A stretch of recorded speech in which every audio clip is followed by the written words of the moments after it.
Fala pessoal, Iago Souza aqui na área, analista de varejo da Genial. Estou aqui para falar sobre o nosso último relatório, que foi a prévia do Carrefour, aí do segundo trimestre. Não esquece de deixar o like, se tiver algum comentário, coloca aí que a gente vai responder na caixinha de perguntas. E chama a vinheta e vamos falar sobre esse relatório.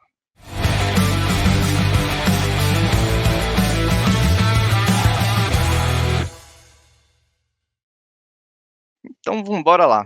Carrefour vai apresentar aí o resultado na segunda-feira, dia 22 de julho. Vai ser aí antes de todas as empresas do varejo, quase que abrindo essa temporada de mercado. A gente espera aí que o Carrefour ele seja o grande destaque do setor de varejo alimentar, mas aqui vale uma pontuação. Não vai ser aquele destaque de que vai ser a empresa de maior crescimento em receita, em lucro. Não, não é bem isso. Mas é que Carrefour vem em um ponto, desde o terceiro trimestre do ano passado, foi o ponto de inflexão ali, que ele vem melhorando rentabilidade, mas ele ainda tinha problemas em relação ao crescimento da receita.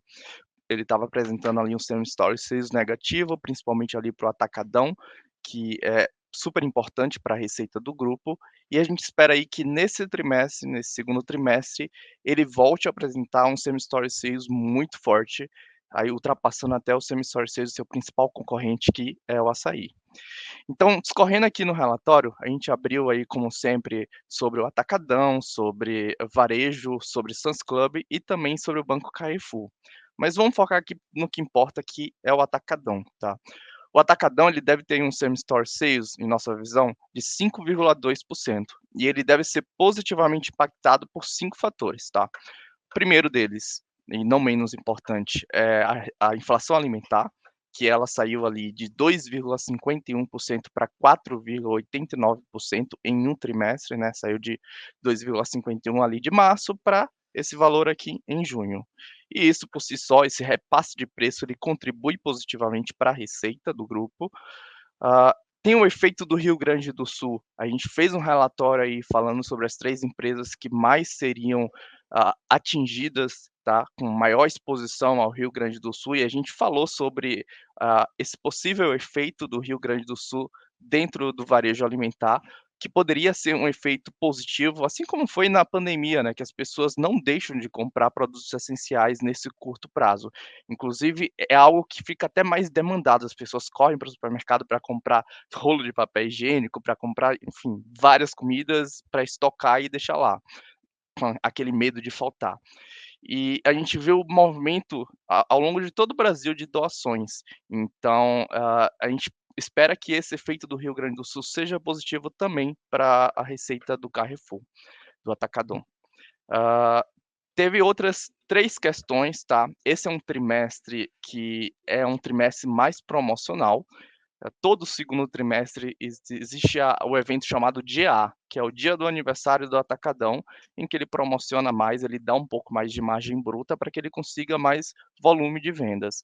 Então isso, claro, impacta sequencialmente a questão da margem bruta, porém, entretanto, contudo, todavia, esse trimestre em específico, a gente teve um outro evento que não acontece, nunca tinha acontecido, pelo menos nas histórias dos últimos 3 anos do Atacadão, que foi um evento promocional voltado para o público B2B, ali mais ou menos no final de junho, que durou mais ou menos uns 10 dias, e isso é positivo, porque o B2B ele volta a comprar, existe uma normalização de compras do B2B, ele não sobreestoca, como é algo que aconteceu ali na pandemia, quando a gente viu que a inflação alimentar atingiu duplo dígito. Então o B2B ele pegava, comprava produto, colocava ali no estoque com medo de que no mês seguinte esse produto tivesse mais caro.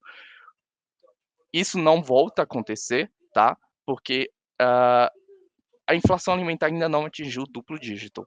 Porém, ele começa de fato a normalizar a compra, porque ele vê que a inflação alimentar está crescendo, vários meses sequencialmente crescentes de inflação alimentar, então ele não fica esperando para que no próximo mês, vai abaixar o preço do alimento, não, ele precisa para esse mês, comprou, botou ali, pá, no próximo mês a mesma coisa.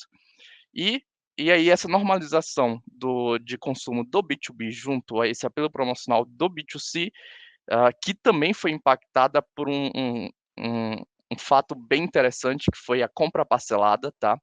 O Atacadão ele instituiu a compra parcelada do varejo alimentar em 3 vezes. Isso é algo que, por exemplo, o açaí já fazia, só que o açaí fazia nos estados do norte e do nordeste, era comum fazer isso lá. O Atacadão, ele fez isso em todas as lojas, em todos os estados do Brasil. E a gente acredita que isso também deve ter impactado positivamente a recuperação de volume no B2C. E aí todos esses 5 itens formam explicam por que que a gente acha que o Same Store Sales do Atacadão vai ser tão forte nesse trimestre, tá. Porém, como a gente falou, vai ser um trimestre mais promocional e esse evento do B2B ali, esse apelo promocional do B2B, a gente acredita que vai trazer um pouco de impacto na margem bruta. A gente espera que a margem bruta ali ele caia 10 vezes point ano contra ano, mas isso aqui vai ser 100% compensado, mais do que neutralizado lá para a margem EBITDA, porque a gente tem a maior diluição de despesas fixas e a gente tem também a maturação das lojas convertidas que vai ser atingido um nível de rentabilidade melhor. A gente vai para a margem EBITDA com um ganho, tá? A gente espera que um ganho de 30 basis points atingido 6%. Bom, a gente acredita que daqui para frente as coisas para o atacadão estão bem equalizadas, tá? Existem algumas ferramentas que vão aos poucos fazendo com que essa vertical ela ganhe rentabilidade e a gente fala sobre isso aqui, que tem a questão da inclusão de serviços em lojas, como padarias, açougues, serviços de fatiamento. Vale lembrar que o atacadão foi o último dos atacarejos a colocar serviços em loja, e ele estava deixando de ganhar, volume de vendas, tá, porque, por exemplo, o açaí já tinha, o Mix Mateus já tinha, e aí isso contribui positivamente agora para a margem EBITDA daqui para frente. A maturação de lojas convertidas, como a gente falou, isso também deve contribuir, e a diluição de despesas fixas. Então a gente acredita que o atacadão está bem encaminhado. Eu foquei bastante no atacadão e eu vou passar um pouco mais batida ao longo do restante do relatório, tá. Eu convido vocês para dar uma olhada, tá bem completinho, tem todas as estimativas abertas por vertical, mas falando aqui brevemente sobre o varejo, ainda é um cenário difícil para o varejo, tá, porque além da metragem quadrada diminuir ano contra ano, eles ainda estão tentando encontrar aquele modelo de negócios ideal. Qual que é a precificação do varejo? Isso impacta a margem bruta, as pessoas estão indo mais para o atacarejo, então isso também impacta a receita, e aí não tem diluição de despesas fixas, enfim, é um cenário complicado para o varejo, ele ainda vai cair ano contra ano, mas ele vai recuperar um pouco na margem EBITDA.